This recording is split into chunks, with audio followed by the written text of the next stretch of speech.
So hello everyone, यदि आप लोग 2025 में एसएससी जीडी के एग्ज़ाम में बैठने वाले हैं तो ये वीडियो आप सभी के लिए काफ़ी इम्पोर्टेंट होने वाला है। तो आज मैं स्टैटिक जीके का PYQ सीरीज कराने वाला हूँ जो एसएससी जीडी में 2019 से 2024 तक जितने भी स्टैटिक जीके के सवाल पूछे गए हैं वो सभी कवर कराने वाला हूँ, जो 100% रियल और ऑथेंटिक रहेगा। तो यदि आप सभी लोग चाहते हैं कि आपका जीके में अच्छा स्कोर बढ़े तो इस वीडियो के साथ अंत तक बने रहें और बिना देरी करते हुए सीधा चलते हैं प्रश्न की ओर। तो शुरुआत करते हैं पहला सवाल से। जेएनयू के दिगंबर संप्रदाय द्वारा पर्युषण पर्व का आयोजन दिनों के लिए किया जाता है। तो ये वाला सवाल एसएससी जीडी के 25/1/2024 सेकंड शिफ्ट में पूछा गया सवाल है। तो दोस्तों सबसे पहले मैं आपको बता दूं, जितने भी आपको मैं सवाल अभी बताऊंगा सब एसएससी जीडी में पूछा गया सवाल है। तो सबसे पहले बात करते हैं पर्युषण पर्व। पर्युषण पर्व श्वेतांबर संप्रदाय द्वारा 8 दिनों के लिए और दिगंबर संप्रदाय द्वारा 10 दिनों के लिए मनाया जाता है। लेकिन यहाँ सवाल में पूछा है दिगंबर संप्रदाय द्वारा, तो दिगंबर संप्रदाय द्वारा हो जाएगा 10 दिनों के लिए। लेकिन अगर क्वेश्चन में यही रहता श्वेतांबर संप्रदाय द्वारा कितने दिनों के लिए यानी मनाया जाता है, तो इसका सही जवाब हो जाएगा 8 दिनों के लिए। ठीक है, तो चलते हैं नेक्स्ट सवाल की ओर। दूसरा सवाल में क्या है देखिए दोस्तों, ई कृष्ण अय्यर का संबंध किस नृत्य शैली से है? ई कृष्ण अय्यर का संबंध किस नृत्य शैली से है? तो बात करते हैं दोस्तों, ई कृष्ण अय्यर का संबंध भरतनाट्यम से है। जो भरतनाट्यम भारत का सबसे पुराना शास्त्रीय नृत्य है। प्रसिद्ध भरतनाट्यम नृत्य रुक्मणी देवी अरुंडेल, आमिनी कृष्णमूर्ति, सोनल मानसी और मालिका साराभाई हैं। अगला सवाल में क्या है देखिए, एशियाई खेल 2018 का आयोजन निम्नलिखित में से किस देश में किया गया था? तो एशियाई खेल का 2018 में आयोजन निम्नलिखित में से किस देश में किया गया था? तो सबसे पहले बात करते हैं एशियाई ओलंपिक परिषद, जो फर्स्ट बार में पहली बार यानी 1951 भारत की राजधानी नई दिल्ली में हुआ था और 1982 में फिर भारत में हुआ था। लेकिन यहाँ पर क्वेश्चन में पूछा 2018 में, तो 2018 में इसका सही जवाब हो जाएगा इंडोनेशिया, और 2022 में चीन यानी हांगजाओ में हुआ था, और 2026 में जापान में होने वाला है। और सबसे ज़्यादा बार यानी सबसे अधिक बार मेजबान थाईलैंड यानी 4 बार किया है। तो इसका सही जवाब हो जाएगा ऑप्शन बी इंडोनेशिया 2018। अगला सवाल में क्या है, हेमिस पर मुख्य रूप से मनाया जाता है। हेमिस पर मुख्य रूप से मनाया जाता है। तो हेमिस महोत्सव जो सबसे महत्वपूर्ण बुद्ध उत्सव में से एक है, जो लद्दाख में मनाया जाता है। लद्दाख के अन्य त्यौहार के बारे में बात करते हैं दोस्तों, लोसार महोत्सव, सिंधु दर्शन, फयांग टेडुप महोत्सव, दो समोचिस महोत्सव, साका दावा महोत्सव और नंगरांग महोत्सव और लद्दाख महोत्सव है। ये सब आपको जरूर याद रख लेना है। अगला सवाल में क्या है, विश्व में हरित क्रांति का जनक नॉर्मन बोरलॉग राष्ट्रीयता की दृष्टि से थे। तो हर विश्व में हरित क्रांति का जनक नॉर्मन बोरलॉग जो कि एक अमेरिकी थे, ठीक है, उसने हरित क्रांति की शुरुआत 1960 के दशक में किया था। और बात करते दोस्तों, भारत में हरित क्रांति की शुरुआत डॉक्टर MS स्वामीनाथन ने की थी। उन्हें भारतीय हरित क्रांति का जनक माना जाता है। अगला सवाल में क्या देखिए दोस्तों, पन्नालाल घोष निम्नलिखित में से किस वाद्य यंत्र के लिए प्रसिद्ध है? पन्नालाल घोष निम्नलिखित में से किस वाद्य यंत्र के लिए प्रसिद्ध है? पन्नालाल घोष जो बांसुरी के लिए प्रसिद्ध है, जिसे अम्ल ज्योति घोष के नाम से भी जाना जाता है। तो दोस्तों ये क्वेश्चन भी पूछा है कि अम्ल ज्योति घोष के नाम से किसे जाना जाता है, तो सही जवाब हो जाएगा पन्नालाल घोष। ठीक है, बांसुरी के अन्य प्रमुख वादक की बात करते हैं दोस्तों, जो एग्जाम में अधिकतर बार रिपीट किए जाते हैं, हरिप्रसाद चौरसिया, राजेंद्र प्रसन्ना और राजेंद्र कुलकर्णी है। ठीक है, अगला सवाल में क्या है, निम्नलिखित में से किस खिलाड़ी को प्रथम राजीव गांधी खेल रत्न पुरस्कार दिया गया था? तो विश्वनाथन आनंद को, ठीक है, विश्वनाथन आनंद को राजीव गांधी खेल रत्न प्रथम पुरस्कार दिया गया था। राजीव गांधी खेल रत्न पुरस्कार के बारे में कुछ एक्स्ट्रा चीज़ें देखते हैं। भारत का यह एक सर्वोच्च खेल सम्मान है जो 1991 और 92 में स्थापित किया गया है। अब इस पुरस्कार का नया नाम मेजर ध्यानचंद के रत्न पुरस्कार है, यानी राजीव गांधी खेल रत्न पुरस्कार का नया नाम क्या है? मेजर ध्यानचंद रत्न पुरस्कार।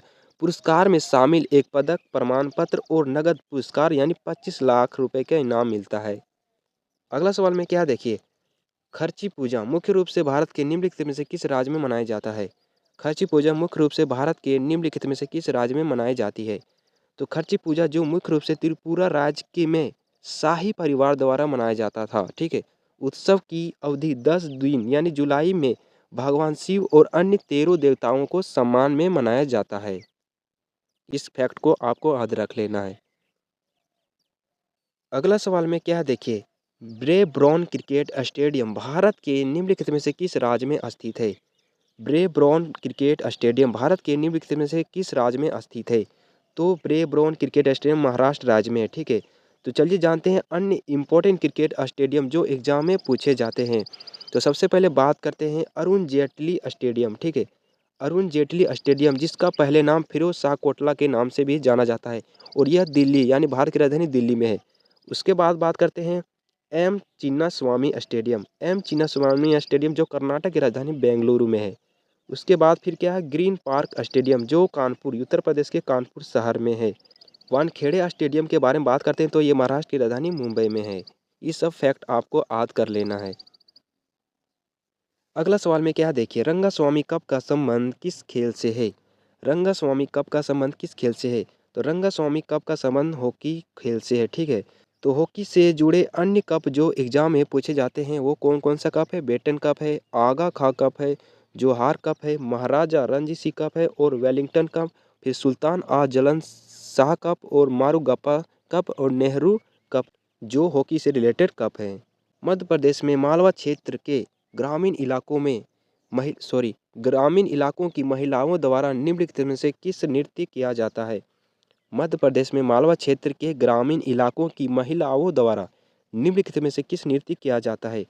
तो इसका राइट आंसर हो जाएगा मटकी नृत्य, ठीक है। मटकी नृत्य आड़ा और खड़ा नृत्य है जो इस नृत्य में महिलाओं अपने सिर पर मिट्टी का घड़ा रख कर नृत्य करती है। मध्य प्रदेश के कुछ अन्य लोक नृत्य के बारे में बात करते हैं तो ज्वारा है, फूलपत्ती है, गिरिडा नृत्य है और सेल भड़ोनी है। ये फैक्ट आपको याद कर लेना है। तो अगला सवाल में क्या देखिए निम्न में से कौन सा पुरस्कार राष्ट्रीय खेल दिवस पर नहीं दिया जाता है? निम्न में से कौन सा पुरस्कार राष्ट्रीय खेल दिवस पर नहीं दिया जाता है? तो इसका सही जवाब हो जाएगा परमवीर चक्र, ठीक है। परमवीर चक्र जो यह भारत का सर्वोच्च वीरता सैन्य अलंकरण है जो शत्रु के उपस्थिति में चाहे वह जमीन पर हो वह समुद्र में हो या हवा में वीरता हो और उच्च कर्म के आत्म बलिदान के लिए दिया जाता है। अगला सवाल में क्या देखिए महात्मा गांधी राष्ट्रीय ग्रामीण रोजगार गारंटी अधिनियम किस वर्ष भारत की केंद्र सरकार द्वारा काम के अधिकार को लागू करने के लिए अधिनियमित किया गया था? यानी महात्मा गांधी राष्ट्रीय ग्रामीण रोजगार गारंटी अधिनियम किस वर्ष भारत की केंद्र सरकार द्वारा काम के अधिकार को लागू करने के लिए अधिनियमित किया गया था? तो इसका सही जवाब हो जाएगा 2005 में, ठीक है। ग्रामीण विकास मंत्रालय द्वारा शुरू किया गया था। इस योजना का उद्देश्य था हर उस परिवार को प्रति वर्ष 100 दिनों के मजदूरी रोजगार की गारंटी देना जिसके वयस्क सदस्य स्वेच्छा से अकुशल शारीरिक श्रम करना चाहते हैं। तो चलते हैं अगला सवाल की ओर। अगला सवाल में क्या देखिए जानकी प्रसाद का संबंध कथक के किस घराने से है? जानकी प्रसाद का संबंध कथक के किस घराने से है? तो इसका सही जवाब हो जाएगा बनारस घराना से, ठीक है। तो कथक से संबंधित अन्य महत्वपूर्ण घराने के बारे में देखते हैं। लखनऊ घराने के बारे में बात करते हैं तो दोस्तों पंडित ईश्वरी प्रसाद जो लखनऊ घराने का मूल संस्थापक माना जाता है और पंडित बिरजू महाराज, शंभू महाराज, लच्छू महाराज जो यानी लखनऊ घराने से संबंधित है। जयपुर घराने के बारे में बात करें दोस्तों तो इसका संस्थापक माना जाता है भानु जी को, ठीक है।